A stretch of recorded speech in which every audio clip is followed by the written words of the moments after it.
Hello everybody, and welcome to this microeconomic video on specialisation and the division of labour.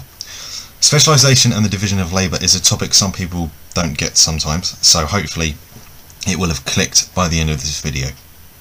So first of all, what is specialisation and the division of labour? So if you look in our information section in the top left, it tells us what it is. So first of all, it involves specialising workers or training them in one specific part of the production process.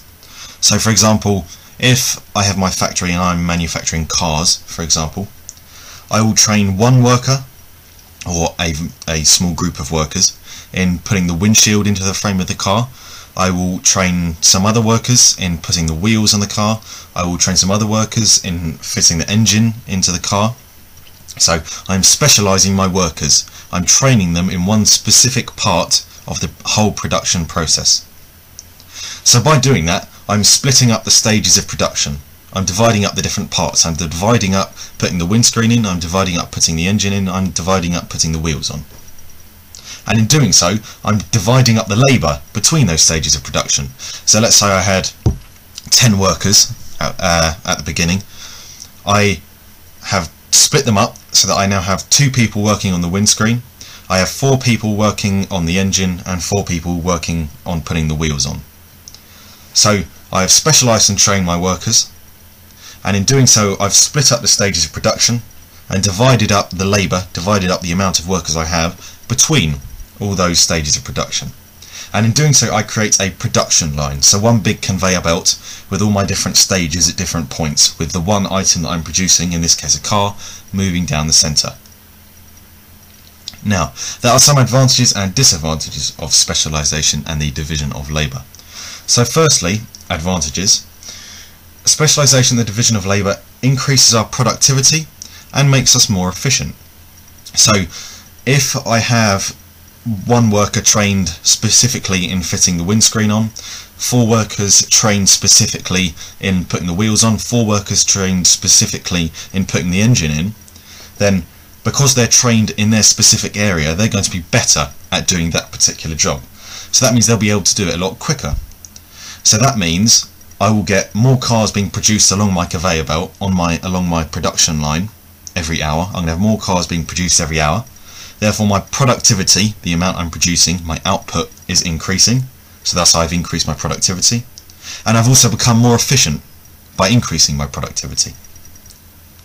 Also, I need less tools. So say for example I did have those 10 workers, and let's say that in order to fit together the parts of my car, I need 20 tools. You need 20 tools in order to fit together the parts of the car.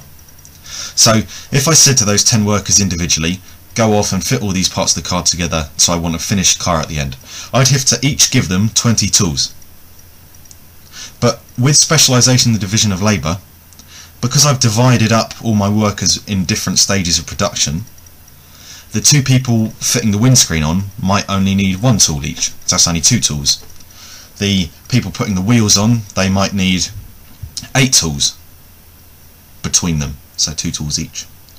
And my 4 people who are fitting the engine into place might need the other 10 tools. So I only need 1 set of tools for all these workers, whereas before I needed 20 tools for each worker. I needed 1 whole set for each worker.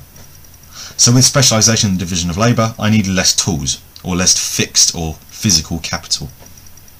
Also, theoretically, you can get a better quality product from specialisation. So if you think about it, if I've got all these people trained in their specific part of production, then they're going to be better at what they do. So theoretically, I should get a better quality product at the end. So I've got somebody who's fitting wheels on my car, because they're trained in doing it and they have so much experience in doing that, in putting the wheels on the car, because that's all they do. That means that I should have perfectly fitted wheels, so therefore a better quality car. However, specialisation and the division of labour has some disadvantages. For example, work is monotonous, it's boring, it's very repetitive for the workers. So if I am that labourer who is putting on the wheel of the car every single time, from 9 till 5 every single day for most weeks in a year, that's very, very boring for me. So it's monotonous, it's boring and it's repetitive. Another disadvantage is that there's a knock-on effect if something goes wrong.